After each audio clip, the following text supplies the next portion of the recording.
Hello everyone, कैसे हैं आप लोग। आज हम एक महत्वपूर्ण प्रकरण के बारे में चर्चा करेंगे। हमारा प्रकरण का शीर्षक होगा बिहार शिक्षक भर्ती टीआरई 4.0।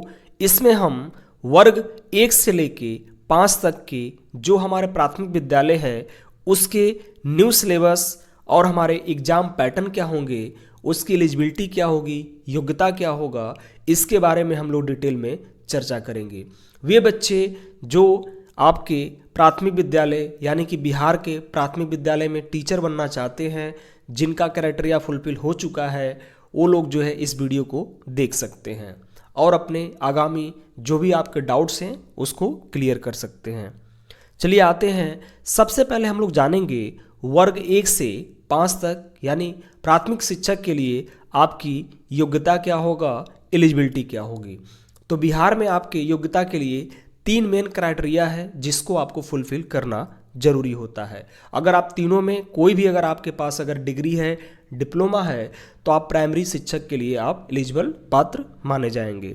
पहला हमारा जो कंडीशन आता है तो हायर सेकेंडरी यानी उच्चतर माध्यमिक यानी आप 12th पास होने चाहिए, प्लस आपका डिप्लोमा होना चाहिए प्रारंभिक शिक्षा में, एलिमेंट्री एजुकेशन में आपका डिप्लोमा होनी चाहिए। दूसरा कंडीशन जो आपका बनता है उच्चतर माध्यमिक और उसके साथ साथ बीएलएड जो है 4 वर्षीय आपके पास डिग्री या डिप्लोमा होनी चाहिए। तो अगर आपकी ये दूसरा कंडीशन फुलफिल होता है तो आप इसके थ्रू भी जो है आप पीआरटी और बिहार का जो आपका प्राथमिक शिक्षक है उसको आप भर सकते हैं। तीसरा जो हमारा कंडीशन है ग्रेजुएशन यानी आपके पास स्नातक का डिग्री हो और उसके साथ साथ आपका डिप्लोमा होनी चाहिए प्रारंभिक शिक्षा में, एलिमेंट्री एजुकेशन में, जिसमें आपका हो सकता है डीएलएड हो सकता है। तो ये चीज़ें आपके 3 क्राइटेरिया हैं जो आपको फुलफिल करती है। अब 2 चीज़ और आपको समझना है कि जो आपके हायर सेकेंडरी होंगे चाहे आपके जो बीएलएड होंगे, ये आपके एनसीटी से अप्रूव होना चाहिए, यानी आपका जो national council for teacher education है उससे अप्रूव्ड होना चाहिए। जो आपके कंसर्न जो कॉलेज है तो उसको आप लोग एक बार उसको देख लीजिएगा कि आपके जो भी कॉलेज है, मोस्टली आपके जो कॉलेज होते हैं एनसीटी से ये अप्रूव होते हैं, जो आपके चाहे डीएलएड का हो या चाहे आपके बीएड का हो। तो ये आपके 3 मेन क्राइटेरिया हैं जिसको आपको फुलफिल करने हैं। नेक्स्ट आते हैं हम लोग, आपकी एलिजिबिलिटी के साथ साथ एक और एलिजिबिलिटी की नीड होता है, ज़रूरत होता है, जिसको हम लोग बोलते हैं टीचर एलिजिबिलिटी टेस्ट। यहाँ पे आपके 2 जो है अप्लाई की जाती है। एक हमारा सेंट्रल टीचर एलिजिबिलिटी टेस्ट यानी सीटेट को अप्लाई किया जाता है, दूसरा बिहार टीचर एलिजिबिलिटी टेस्ट यानी बीटेट को कराया जाता है। तो बीटेट जो है इससे पहले 17-18 में हुआ था, तो उसके शायद ही जो है बच्चे बचे होंगे, क्योंकि आपका टीआरई 1 चला गया, टीआरई 2 चला गया और टीआरई 3 भी उसके भी रिजल्ट आ चुके हैं। तो अब आपके आने वाले हैं टीआरई 4। तो टीआरई 4 में मोस्टली जो बच्चे होंगे सीटेट पास वाले बच्चे होंगे। तो यहाँ पे आपको ध्यान देनी है कि सीटेट का 2 लेवल होता है आपका, एक होता है आपका लेवल 1 और एक होता है लेवल 2। लेवल 1 जो है आपको पास होने चाहिए किसके लिए, वर्ग 1 से 5 यानी कि आपको प्राथमिक शिक्षक बनने के लिए आपको लेवल 1 पास होने जरूरी हैं। अब आते हैं कि आपको कितने नंबर अगर हैं तो आप जो है इसमें एलिजिबल हैं बिहार टीआरई 4 में। तो जनरल और ओबीसी के लिए 60% जो है आपको आना जरूरी है, यानी कि 90 मार्क्स जो है आपके आउट ऑफ 150 में होना जरूरी है। लेकिन जो फीमेल कैंडिडेट हैं उनके लिए केवल 55% यानी कि आपको 82 या 83 मार्क्स जो है होना जरूरी है। वहीं अगर हम लोग SC ST की बात करते हैं तो उनको 50% या 75 मार्क्स जो है आउट ऑफ 150 में अगर उनके पास है नंबर है तो वो जो है उसके लिए एलिजिबल हैं, किसको, इस फॉर्म को भरने के लिए प्राथमिक विद्यालय के। तो ये चीज़ें आप लोग जरूर अपने क्राइटेरिया देख लीजिएगा कि आपका सीटेट में कितना नंबर है और आप उसके लिए एलिजिबल हैं या नहीं हैं।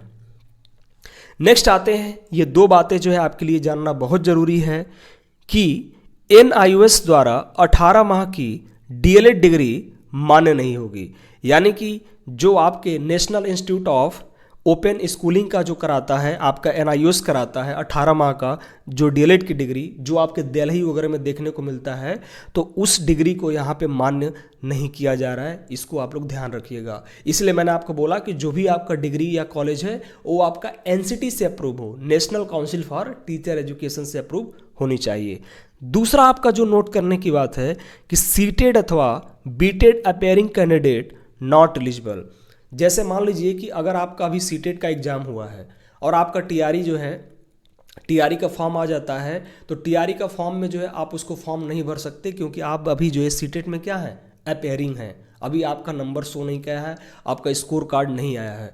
तो यही यहाँ पे कहा गया है कि जो सीटेट का अपेयरिंग जो कैंडिडेट होंगे, यानी जो सीटेट का फॉर्म भरे हैं या पेपर दे चुके हैं, अब रिजल्ट नहीं आया है, तो वो इस फॉर्म को नहीं भर पाएंगे। ठीक है ना, इसको आप लोग ध्यान रखिएगा। नेक्स्ट आते हैं हम लोग एग्जाम पैटर्न पे। हमारा एग्जाम पैटर्न क्या होगा, तो आपके लिखित परीक्षा होंगे और ऑब्जेक्टिव टाइप आपके क्वेश्चन मिलेंगे, जिसमें आपके वस्तुनिष्ठ जो आपके प्रश्न होते हैं, यानी कि एक प्रश्न होगा जिसमें आपके 5 ऑप्शंस होंगे, वैसे आपके जो है मिलने वाले हैं। और दूसरी चीज़ है आपका कि जो आपके पेपर होंगे वो आपके पेपर जो है ऑफलाइन मोड में होगा, यानी आपको पेपर पेंसिल मोड में आपको एग्ज़ाम देने हैं। एक चीज़ और आपके लिए इम्पॉर्टेंट हो जाता है कि इसमें किसी भी प्रकार का नेगेटिव मार्किंग नहीं है, यानी कि आपके गलत उत्तर पे जो है आपके 1 नंबर भी नहीं काटे जाएंगे। तो ये आपके लिए एक सही चीज़ें हो जाती हैं। अब आते हैं हमारे सिलेबस क्या होगा, पीआरटी का सिलेबस क्या होगा। सिलेबस जानने से पहले एक चीज़ और आपको जानना है कि अगर आप पीआरटी के सिलेबस को, अगर आप पीआरटी पेपर देते हैं तो उसमें जो है कितने नंबर जो है आपको पाने जरूरी हैं, जिससे कि एक आपका मिनिमम क्वालिफिकेशन होगा। यानी ये आपका कट ऑफ नहीं बन रहा है, ये केवल इतना है कि अगर आप इतना आपको पाना ही जरूरी है। अगर आप इससे कम पाते हैं, इससे कम आप अगर आपका नंबर आता है तो आपको क्या किया जाएगा, आपके जो है डिस्क्वालीफाई कर दिया जाएगा। जैसे कि आपके टोटल जो है 150 प्रश्न आते हैं, तो उसमें सामान्य के लिए आपके 40% होने जरूरी है, नंबर आने जरूरी हैं। वही पिछड़ा वर्ग के लिए 36.5% आने जरूरी हैं, अत्यंत पिछड़ा वर्ग के लिए 34% और अनुसूचित जाति, अनुसूचित जनजाति और जो अन्य कैटेगरी आती है उसके लिए जो है आपके 32% जो है नंबर आपके लाने जरूरी हैं। किसमें से, 150 में। तो ये आपकी क्या होती है, ये केवल आपके क्वालिफाई का जो है नंबर होता है, यानी कि आप क्वालिफाई हो चुके हैं। अगर मान लीजिए कि अगर 32% पे भी अगर आपका मेरिट बनता है तो आप हो जाएंगे, लेकिन अगर आपका 32% से नीचे कम रहेगा तो आपको डिसक्वालीफाई कर दिया जाएगा, चाहे भलो कितनों कम बच्चों ने एग्जाम दिया हुआ है। तो ये आपके लिए इंपॉर्टेंट है, इसको आप लोग ध्यान रखिएगा। अब आते हैं हमारे वर्ग 1 से 5 तक का जो हमारा प्राथमिक है टीचर है, उसके लिए जो है क्या आती हैं, तो प्रश्नों की जो हमारी संख्या होती है 150 प्रश्न होते हैं आपके। कुल अंक आपके जो है 150 नंबर के होते हैं और 150 प्रश्न होते हैं, यानी कि आपके 150 क्वेश्चंस होंगे और 150 आपके जो है नंबर होंगे, यानी एक प्रश्न का जो है आपको 1 नंबर मिलेगा। समय आपको जो है 2.5 घंटा मिलते हैं, यानी आपको 150 मिनट आपको मिलते हैं। 1 मिनट 1 क्वेश्चन, ये चीज़ें आपके बने रहते हैं। आपके जो प्रश्न होते हैं वो आपके 2 भाग में आएंगे, भाग 1 होता है और भाग 2 होता है। भाग 1 में जो है आपके 30 क्वेश्चंस देखने को मिलेंगे और जो आपके भाग 2 होंगे उसमें आपके 120 प्रश्न देखने को मिलेंगे, यानी आपके 2 पार्ट में जो है आपके एग्जाम आएंगे, पार्ट 1 और पार्ट 2। भाग 1 को जानना है कि उसमें क्या पैटर्न होगा आपके लिए, तो भाग 1 में आपके जो है भाषा है, जो केवल अर्हता है, यानी कि क्वालिफाई मार्क्स है, यानी आपको बस केवल क्वालिफाई करना है। उसके नंबर जो आपके मेंस नंबर होंगे, यानी जो कट ऑफ या जो मेरिट बनेगा जिस पे, उसमें नंबर को एडअप नहीं किया जाएगा, ये केवल आपको क्वालिफाई करना है। तो भाषा अर्हता के लिए अंग्रेजी, यानी अंग्रेजी तो एक रहेगा ही रहेगा, एवं हिंदी, उर्दू, बांग्ला भाषा का व्यवहारिक ज्ञान, यानी कि इंग्लिश के साथ जो है आप या तो हिंदी ले सकते हैं या उर्दू ले सकते हैं या आप बांग्ला ले सकते हैं। ये आपके टोटल कितने क्वेश्चंस आएंगे, तो आपके 30 क्वेश्चंस आएंगे। और इस भाग में जो अहर्तम जो कम से कम जो है 30% अनिवार्य है, यानी कि इसको क्वालिफाई करने के लिए आपको कितने मार्क्स होना चाहिए, कितने परसेंटेज होने चाहिए पास, तो 30%। यानी अगर आपके 30 क्वेश्चंस हैं तो आपको इसमें से 9 क्वेश्चन जो है पाना जरूरी है। तो आप आसानी से इसको आप कर लेंगे, क्योंकि आपके जो अंग्रेजी होते हैं, अंग्रेजी के आपके जो है 8 से 9 क्वेश्चंस आते हैं। अगर आप हिंदी, उर्दू या बांग्ला लेते हैं तो वो आपके 22 या 21-22 क्वेश्चन जो है आपको देखने को मिलते हैं। तो जिनका जो लैंग्वेज होगा, जिनका लैंग्वेज हिंदी है हिंदी ले सकता है, जिनका उर्दू है उर्दू ले सकते हैं, और जिनका बांग्ला है वो बांग्ला लेके इस चीज़ को फिलअप कर सकते हैं। लेकिन आपका इंग्लिश जो है एक सब्जेक्ट में रहेगा ही रहेगा। तो ये आपके जो है भाग 1 के जो है चीज़ें हैं जो आपको समझने हैं। एक बार मैं फिर से बताना चाहूँगा आपको कि इसमें आपके 30 क्वेश्चंस आएंगे, 2 पार्ट में होंगे। एक आपका इंग्लिश होगा और एक इंग्लिश के साथ या तो हिंदी या तो उर्दू या तो आपका बांग्ला होगा, जिसमें कि आपके 30 क्वेश्चन में 30% लाना जरूरी है। यानी आपके 9 क्वेश्चन सही होने चाहिए, तभी आपके जो नेक्स्ट का पार्ट है यानी जो आपके 120 क्वेश्चन है उसको आपको चेक किया जाएगा मेरिट वाला। तो इसको आप लोग ध्यान रखिएगा। नेक्स्ट आते हैं हम लोग कि आपके वर्ग 1 से 5 में भाग 2 में क्या चीज़ें पढ़नी है। तो ये आपके लिए जो है इम्पॉर्टेंट हो जाता है, क्योंकि यही तो आपका मेरिट बनाएगा, इसी से आपका सिलेक्शन होना है और इसी को आपको बेहतर तरीके से चीज़ों को समझ के करना होगा। तो इसमें अगर हम लोग पहले बात करेंगे तो आपका प्राथमिक गणित होगा, यानी कि प्रारंभिक गणित जो हमारा बेसिक जो मैथमेटिक्स होता है इसमें आपको देखने को मिलेगा, जिसमें आप मेंसुरेशन हो गया, आपका अलजेब्रा हो गया, ये एक एक प्रश्न जो छोटे छोटे जो प्रश्न होते हैं वो आपको देखने को यहाँ पे मिलेंगे। जो आपके अर्थमेटिक जो मैथमेटिक्स होता है वो भी जो है इसमें आपको देखने को मिलेगा। परसेंटेज, एवरेज, ये जो आपके छोटे छोटे जो पार्ट्स हैं तो इसके चीज़ों को आपको देखने को इसमें मिलेगा। इसके सिलेबस को हम लोग डिटेल में चर्चा करेंगे। देखिए सिलेबस में जो आपका दिया हुआ है डायरेक्ट इन्होंने ऐसे ही दे दिया हुआ है कि आपके गणित आएंगे, मानसिक क्षमता परीक्षण आएंगे, लेकिन आपके जो बेस्ड ऑन जो प्रीवियस ईयर के जो प्रश्न आए हुए हैं उस पर मैं एक अच्छे से इसका सिलेबस मैं लेके आऊँगा, जो आप लोग इसको देखिएगा। नेक्स्ट आपका होगा मानसिक क्षमता परीक्षण, यानी कि आपके रीजनिंग के प्रश्न होंगे। रीजनिंग के प्रश्न आपको बहुत आसान देखने को मिलेंगे। अगर आप 1 बार 2 बार 3 बार प्रैक्टिस करते हैं तो आपकी ये क्वेश्चंस जो है आसानी से हो जाएंगे। तो यानी पहला आपका गणित हो गया, दूसरा हमारा रीजनिंग हो गया, तीसरे में हमारा होगा सामान्य जागरूकता, यानी कि आपके current affair question. Current affair question आपके नेशनल, इंटरनेशनल और बिहार के क्वेश्चंस जो होते हैं करंट अफेयर, वो चीज़ आपको देखने को मिलेगा। नेक्स्ट आते हैं हमारे सामान्य विज्ञान, हमारे जो जनरल साइंस हैं जिसमें आपकी केमिस्ट्री, फिजिक्स, बायोलॉजी है, तो उससे भी प्रश्न आपको देखने को मिलेंगे। नेक्स्ट हमारा होगा सामाजिक विज्ञान। सामाजिक विज्ञान में भी हमारे आते हैं हिस्ट्री आ गया, जियोग्राफी हो गया, आपका पॉलिटिकल साइंस हो गया। तो इसके जो प्रश्न हैं आपको सामाजिक विज्ञान में देखने को मिलेंगे।